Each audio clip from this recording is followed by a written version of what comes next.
అనకాపల్లి జిల్లా రాంబిల్లి మండలం అచ్యుతాపురం సెజ్లోని ఎసెన్షియా కంపెనీలో జరిగిన భారీ అగ్ని ప్రమాదం తీవ్ర విషాదాన్ని మిగిల్చింది. రియాక్టర్ పేలిన ఘటనలో 18 మంది మృతి చెందగా దాదాపుగా 40 మంది వరకు గాయపడ్డారు.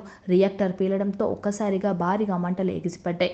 పెద్ద శబ్దాలతో పేలుడు జరగడంతో కొంతమంది బయటకు పరుగులు తీశారు. దట్టమైన పొగలతో ఉక్కిరి బిక్కిరై కొందరు శిథిలాల కింద పడి మరికొందరు ప్రాణాలు కోల్పోయారు. రియాక్టర్లలోని ఇన్ఫ్లేమబుల్ సాల్వెంట్ మండడం కారణంగా రియాక్టర్ పేలినట్లు చెబుతున్నారు. ప్రమాదం జరిగిన సెజ్ను సీఎం చంద్రబాబు సందర్శించనున్నారు. ప్రమాద స్థలాన్ని పరిశీలించడంతో పాటుగా చనిపోయిన వారి కుటుంబాలను, ఆసుపత్రిలో చికిత్స పొందుతున్న క్షతగాత్రులను చంద్రబాబు పరామర్శించనున్నారు. ఇప్పటికే సీఎం అవసరమైన సహాయక చర్యలు తీసుకోవాల్సిందిగా అధికారులను ఆదేశించారు. బాధితులకు అందుతున్న వైద్యంపై ఆరా తీశారు. సెజ్ ప్రమాదంలో మరణించిన కార్మికుల కుటుంబాలతో విశాఖ జిల్లా కలెక్టర్ హరేంద్ర ప్రసాద్ మాట్లాడారు.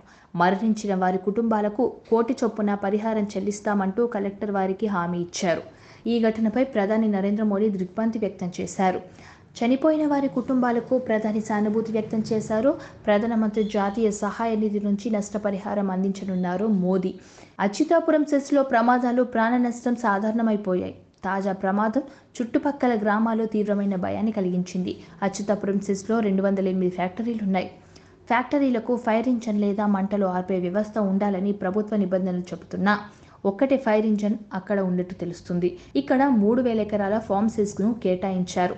రసాయనాల తయారీ, నిల్వ చేసే ఈ ఫ్యాక్టరీలలో తరచూ అగ్ని ప్రమాదాలు జరుగుతున్నాయి. అచ్యుతాపురం సెజ్లో జరుగుతున్న వరుస ప్రమాదాలు తమకు భయాన్ని కలిగిస్తున్నాయని సెజ్ ఉద్యోగులు, కార్మికులు, సమీప గ్రామాల ప్రజలు అంటున్నారు. అన్ని రసాయనాలు తయారు చేసేవి, వాటిని నిల్వ చేసే ఫ్యాక్టరీలే కావడంతో ఇక్కడ అప్పుడప్పుడు చిన్న చిన్న ప్రమాదాలు జరుగుతుంటాయి. అచ్యుతాపురం సెజ్లో ఎక్కువ రియాక్టర్లే పేలుతున్నాయి. వేల లీటర్ల రసాయనాలు ఉండే రియాక్టర్లు పేలుతుంటే దానిని అరికట్టేందుకు సరైన వ్యవస్థలు దాదాపుగా ఏ ఫ్యాక్టరీలోనూ ఉండవని ఫార్మా ఉద్యోగులే చెబుతున్నారు.